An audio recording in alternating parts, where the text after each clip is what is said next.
can I get a nice, let me see, can I get a nice chunk here?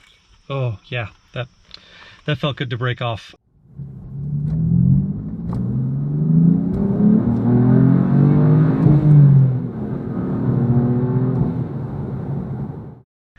Well, hey y'all, welcome back to Doug's Cars. Sitting here in my Range Rover. Sounds like it's time for some more rover rescue. This is going to be a multi-day effort here because there's just going to be a lot of work involved. But, you know, one of the problems that's let this interior down, because the leather's actually in decent shape considering what it is this, the wood trim. Yeah, it's just all flaking off. This vehicle did sit outside for the better part of a decade, actually more than a decade, without being used. I mean, the doors are pretty nasty too. The back doors, surprisingly, are not too bad. But the front doors, the dash, and the center console, and where the window switches go, they're just all terrible. And, I mean, this is kind of a budget build, in case you haven't noticed. So, I'm going to be refinishing this myself. So, what I need to do is actually, can I get a nice, let me see, can I get a nice chunk here? Oh, yeah, that felt good to break off. Let's take one of these over to Lowe's and see if we can't find a nice shade to match it. And then maybe some shellac or polyurethane or something to bring a little bit of shine to it. It's not going to be like it was from the factory, but it's going to be better than this flaky mess that's in here now. And it'll just be a much nicer place in which to sit and to drive without it falling all over you and becoming dust.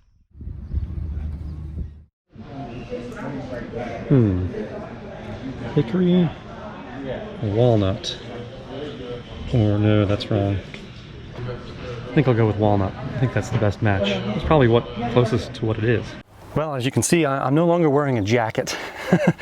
I said this was going to be a multi-day long event, and it's been a multi-month long event, and I apologize for that.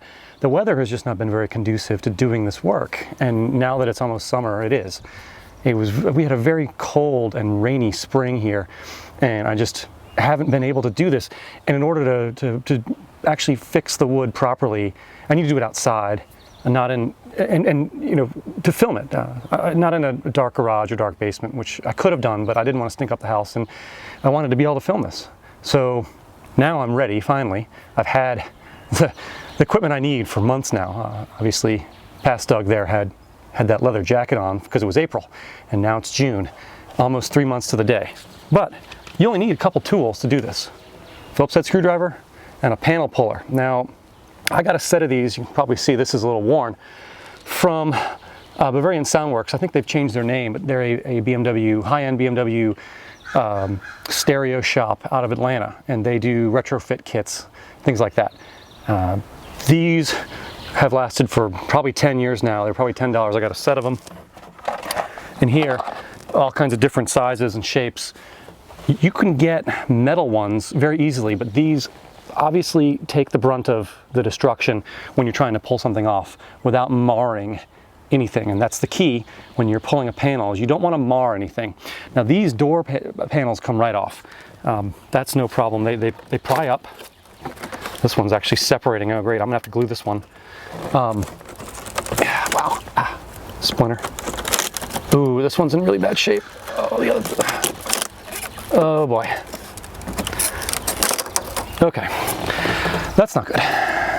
As you can see, the backing is still stuck on the door, and one of the clips has survived. So I'm going to have to very gently remove this. I think I'll be able to, and then use some wood glue before I can even consider staining and finishing this piece of wood. That's too bad. Let's see if I can get this out. Oh, please come out. There's one. These clips are just, you know, rusty metal. So hope you have your tetanus also. And it looks like that one on the end is stuck in the door and not part of the wood anymore. I think I got it. Maybe. There we go. All right. Oh man, you see how flimsy that is? They have little tiny like clips here that hold them onto the wood. You can see there. So I should be able to press it back in, I hope, and salvage this piece. Yikes. For the trim panel here on the dash, it looks like I'm gonna have to move the camera so I can get a better angle on it. You pry out these air vents, and then there's screws underneath. And prying the air vents out without breaking them is another good reason to have one of these. Let's get you up close. I'll get started on this panel, which hopefully will come out better than that one. Yikes. All right, now, something fuzzy there. This will hopefully come out using this pick tool. I've not taken this out yet, so let's see. It's got 4 little tabs on the back of it. And you just have to be somewhat gentle, obviously, because it's very old plastic. This one's not being happy. You can see at least some of the,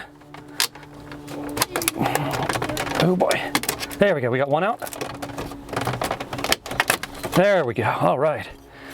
Doesn't look like I broke any of the tabs off the back. You can see there's tab here, tab here, tab here, and then these kind of slot in.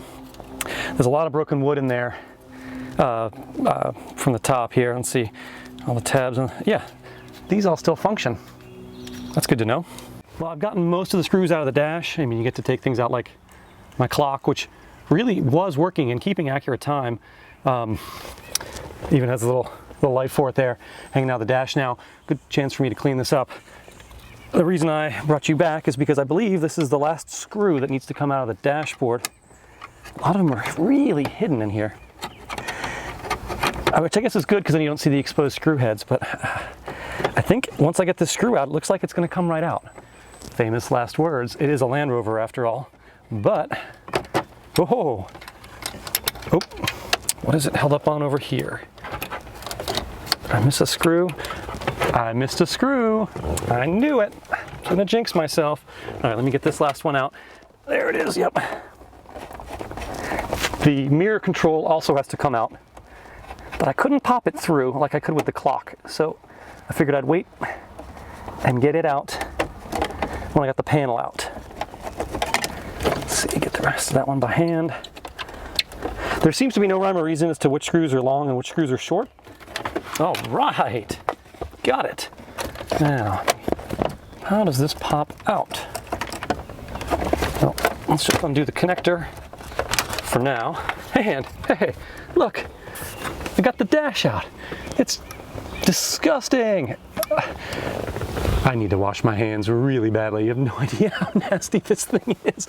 But hey, it's been sitting there for almost 27 years. This was built in October of '93. Wow, 27 years. And yeah, you can see, nice open expanse here of the dash. It's the clock wiring for the power mirror control here, which of course the power mirrors don't work because Rover. Maybe cleaning up those contacts will help. I don't know. I've just been kind of doing the best I can to push them by hand, which is really hard to do when you're sitting in the driver's seat and you need to adjust this mirror by hand. It doesn't work. Ask me how I know. All right, next step, scraping this crap off. I can't wait to see how this is gonna look. It's gonna be great. Okay, y'all, I got everything assembled here. Got my wood glue. And this piece is in worse shape than I thought. This is really the thinnest piece of wood that has these clips on it. So I'm gonna try to salvage it, but I definitely need to work on this first before I start doing any other work because I want this to be dry, probably overnight. Like I said in the beginning, this is a multi-day project and I'm blessed with good weather for a couple of days here, so I can leave these things outside and they won't be ruined. So it looks like this first thin strip here that has some kind of webbing on it. I don't want to pick it up any further. Maybe you can see it if I hold it up. See these little strings here that kind of held all this veneer together, I guess. There's different layers of plywood. I'm going to glue this down, let that dry, and then glue down the piece that has the clips, or 2 of the clips still in it, which slides kind of underneath this piece, and hope that works. Wish me luck. I'm going to do that and I'll be back soon, hopefully with a nice glued together piece that I can scrape the shellac off of and start over with. Well folks, I'm not gonna lie, this is a nightmare. It's really not fun and it's really taking me way longer than I expected. I'm just trying to get one piece done here maybe so I can put some color on it and see what it looks like in the car and see if it's been worth all of this work with the chisel. And yeah, I mean, it's a nightmare. I wouldn't recommend this at all. Spend the money, have it professionally done. 2,000 years later. It's done. I got the last little tiny bit off. Oddly enough, the tool I've been using the most is this old X-Acto knife that I got in high school, I think. And the blade is from that era. So it's old and dull enough to not destroy the plywood. I really haven't made any scrapes in the plywood whatsoever. Oddly enough, there's a manufacturer marking here, Royskill. Who cares wins? Is it who cares wins, or is it who cares wins? I'm not sure. I'm gonna celebrate with a nice local beer, because this has taken me forever. All right, let's get this sanded in on the car. Stained and on the car. Yeah, it's just taking too long. Let's get the first bit of stain on this, huh? I guess I could have gone with a slightly smaller brush. Let that be a lesson to y'all. Ooh, it's darker than I thought it was gonna be, which is good, because this, of course, was pretty dark wood to begin with. Oh yeah, this is so... Y'all, this is so satisfying to be able to do this. I know it's not going to look as good as it did from the factory, and that's fine. That's not the point of this. The point of this is to make it a livable interior. And this goes a long way to making this car have a livable interior, even if it's only the one piece right now that I've gotten done. But this is the first one that I've been able to get all the junk off of. So this is the first piece that's going to get the stain on it, and we'll see how it looks. Right now, I think it looks pretty darn good. It looks a lot better than it did. We get another coat on this when it's dry, maybe darken it up a bit, because the interior is tan, so a darker wood is a nice contrast. And it took a long time, but I'm kind of pleased. I can't wait to see how this looks in the car. Whew, it's bright and hot out here today, but it's cured for the proper 4 hours. Let's see what it looks like in the car. And there you have it. Wood trim on the door, complete. And it's certainly not as dark as the original color, and that's fine. It doesn't have the veneer on it. So, what do y'all think? Does it look okay? I'm gonna put it up to you, loyal viewer. Let me know if I should continue doing this, because I've got all the other panels to do. This has been an incredibly long process, a lot of effort. Or should I have the wood trim sent off to the guy who refurbs it? However, that costs about what I paid for this car. So if you vote for that, watch this video a couple 100,000 times to help pay for it, because it's a lot of money. And this was a lot of time, but not a lot of money. I think I'm into it for like $10 worth of materials, and that sounds good to me. So anyway, let me know in the comments below what you think, and watch it a couple 100,000 times if you want me to have it professionally redone. Thanks y'all so much for watching. I'll do a reveal of the rest of the wood trim when I get it done, which will be weeks from now, probably, judging by how long this one took. Thanks so much for watching. Please subscribe if you haven't, hit like, comment, and I'll see you soon.